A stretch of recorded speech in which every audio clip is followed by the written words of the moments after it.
فأنا ناصح لإخواني بالصدع بالحق تبيض وجوههم. السكوت في مسألة الحزبية يضرها، فاصدع بما تؤمر وأعرض عن المشركين. سلامي على دماج ورجالها والشيخ يحيى ودار العلم يا سعد بانيها. بسم الله الرحمن الرحيم. الحمد لله الذي أرسل رسوله بالهدى ودين الحق ليظهره على الدين كله وكفى بالله شهيدا. أشهد أن لا إله إلا الله وحده لا شريك له إقرارا به وتوحيدا، وأشهد أن محمدا عبده ورسوله صلى الله عليه وعلى آله وسلم تسليما مزيدا لا نبي بعده. إخواني في الدين أعزني وأعزكم الله جميعا وبارك فيكم. Sebelum kita melanjutkan bacaan berikutnya terhadap kitab Tuhfatul Ashab bi Mukhtasaril Adab, seperti biasanya hadis yang terakhir kita baca disetorkan terlebih dahulu. Barakallahu fikum, tafaddalu.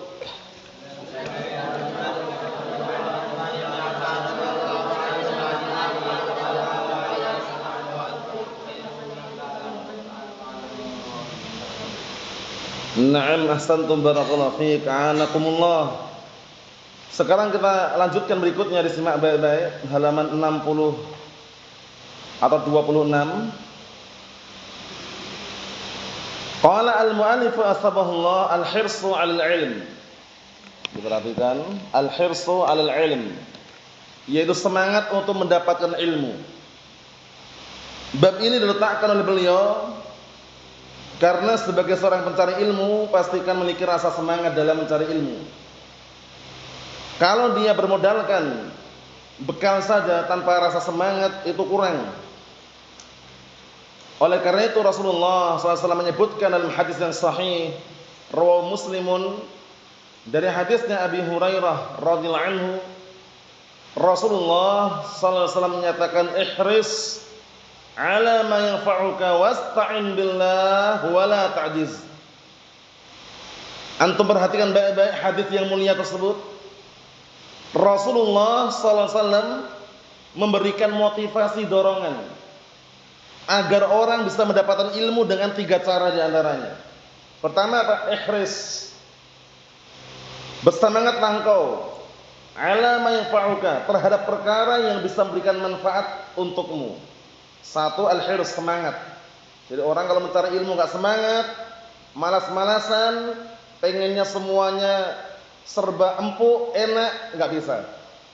Paham ya? Harus ada yang namanya perjuangan, pengorbanan, berjuang. Bahkan sampai-sampai al-Imam Yahya bin Abi Katsir rahimahullah, beliau mengatakan apa? La yunalul ilmu bi rahatil jasad. Ilmu itu tidak bisa diraih dengan badan yang santai-santai. Maksudnya tidak, nah barakallahu fiik, mau berjuang, tidak mau mengorbankan waktunya, tidak mau mengorbankan hartanya, langsung dapat ilmu secara instan, enggak bisa. Bisa dipahami ya? Pasti dia akan berjuang, mengorbankan waktunya yang seharusnya dia untuk bermain, dia gunakan untuk mencari ilmu, yang seharusnya untuk dunia dia sisakan untuk ilmu. Sehingga apa? Kata Imam Yahya bin Abi Katsir, la yunalul ilmu bi rahatil jasad. Ilmu itu tidak akan bisa diraih dengan badan yang santai-santai. Maksudnya berpangku tangan, tidak ada usaha, itu enggak akan dapat ilmu. Paham ya? Sebagaimana orang tidak ada dilahirkan langsung berilmu. Paham ya? Dia pasti untuk mendapatkan ilmu melalui proses dan tahapan-tahapan. Ilmu dunia saja, antum perhatikan orang-orang menjadi muhandis, insinyur, arsitek atau yang semisalnya, itu mereka bertahap. Itu dalam masalah dunia loh ya, menunjukkan bahwasanya ilmu itu enggak bisa dia akan mendapatkan langsung gitu tanpa adanya upaya dan usaha. Kemudian apa yang kedua kata Rasulullah SAW tadi? Wasta'in billah. Jadi bermodalkan semangat bagus, tapi jangan lupa minta tolong kepada siapa? Allah Subhanahu wa taala. Karena tanpa pertolongan Allah taala kita enggak bisa apa-apa. bermodalkan semangat, menghafal Sahih Bukhari, Sahih Muslim, menghafal Al-Qur'an, menghafal semuanya, tapi itu semuanya tidak terlepas dari siapa? Dari pertolongan Allah Subhanahu wa taala. Wasta'in billah, dan minta tolonglah kepada Allah Subhanahu wa taala. Yang ketiga, wala ta'jiz, jangan putus asa. Orang mencari ilmu baru setahun 2 tahun putus asa. Wah, kok kelihatannya enggak dapat apa-apa ya. Sudah bertahun-tahun belajar kok kelihatannya gini-gini aja. Itu jangan nyalahkan pelajarannya diajarkan, salahkan dirinya, dia beramal enggak?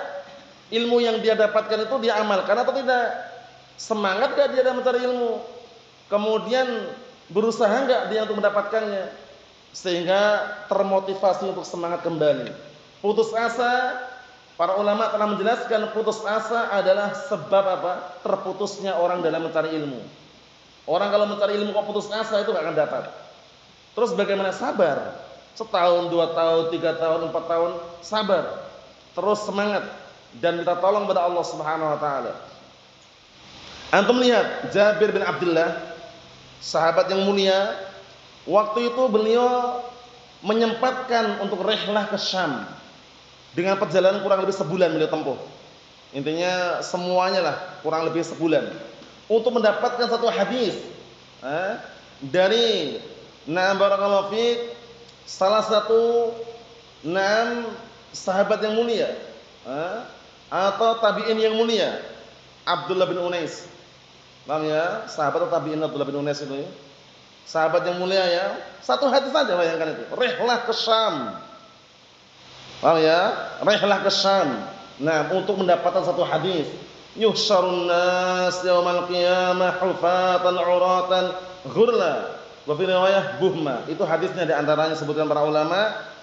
Rihlah untuk mendapatkan satu hadis. Jabir bin Abdullah pergi ke Syam. Bayangkan itu, sebulan beliau tempuh. Nah, dalam artian semangatnya beliau untuk mendapatkan ilmu walaupun satu hadis.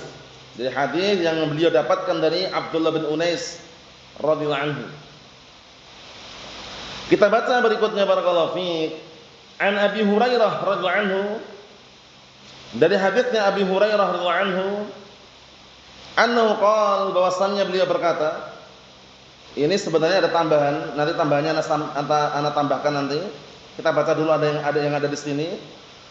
Qala Rasulullah sallallahu alaihi wasallam, laqad dhanantu ya Aba Hurairah alla yas'aluni an hadzal hadits ahadun awwalu mink lima ra'aitu min hirsika 'ala hadits as'adun nasi bi syafa'ati yaumal qiyamah man qala la ilaha illallah khalisan min qalbihi aw nafsihi, rawal Bukhari. Ana artikan dari hadisnya Abi Hurairah radhiyallahu anhu, sahabat yang mulia, namanya siapa? Shadiqun Abdurrahman bin Sakhr Ad-Dausi. Abdurrahman bin Sakhr Ad-Dausi. Pantunnya udah hafal antum pantunnya? Sudah hafal pantunnya antum? Belum? Bismillah.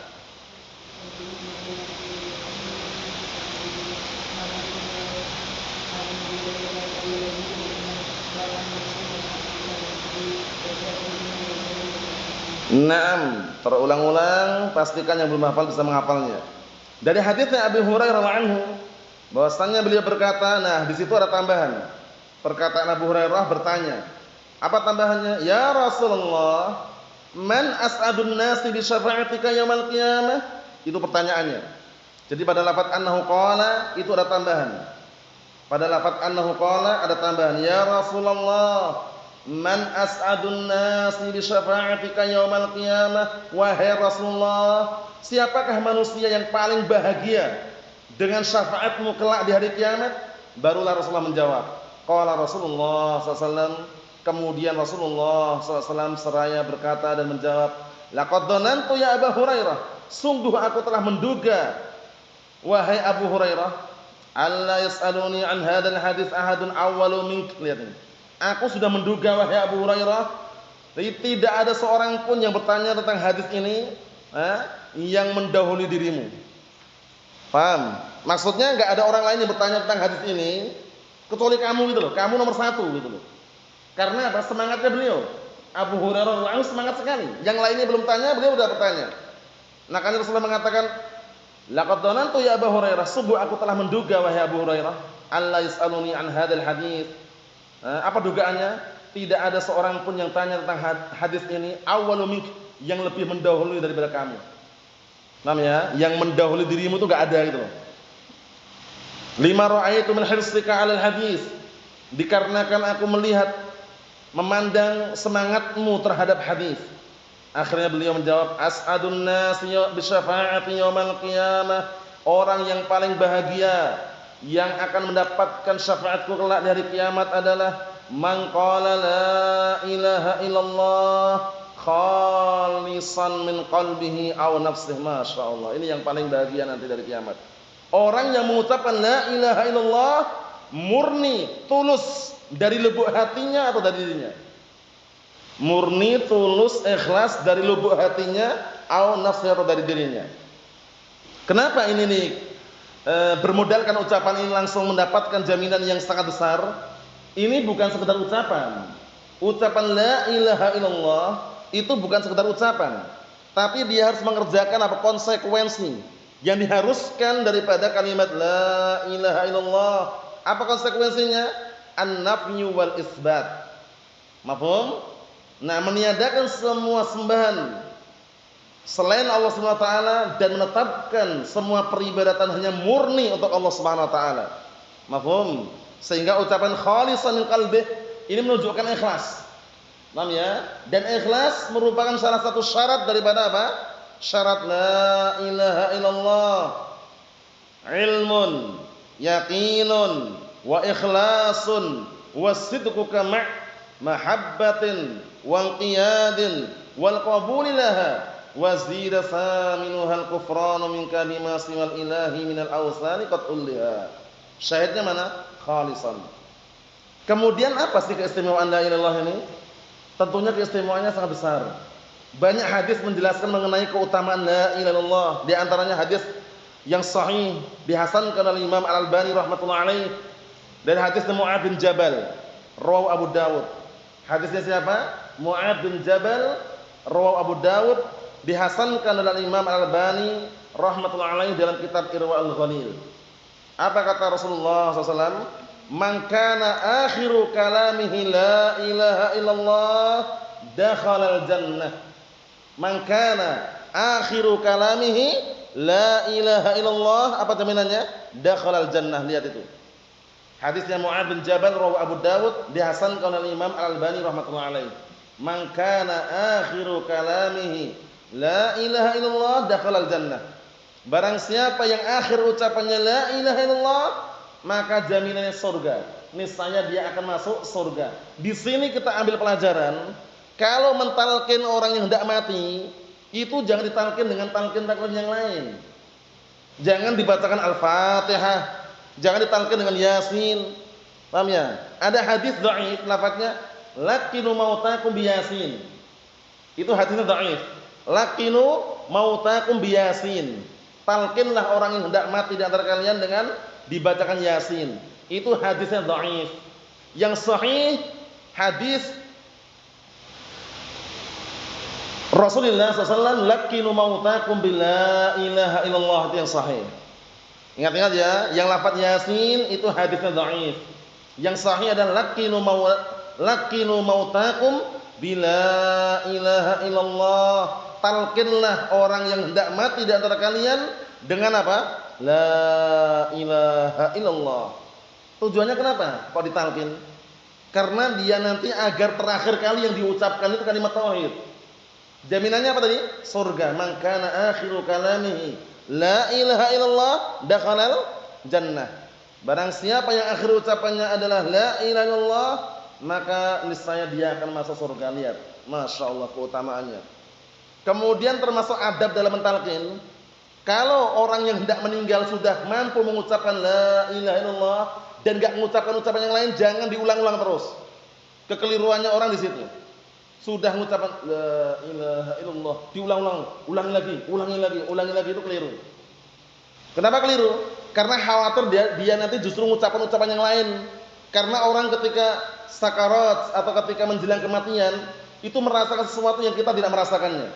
Kadang kalau antum bujuk-bujuk malah marah dia. Biasanya agak marah gitu lah, karena mungkin dia merasakan sesuatu yang mungkin sakit, tapi kita pahamnya lain. Kita bujuk-bujuk, ucapkan. Kalau sudah mengucapkan la ilaha illallah, bagus sudah. Jangan diulang-ulang lagi.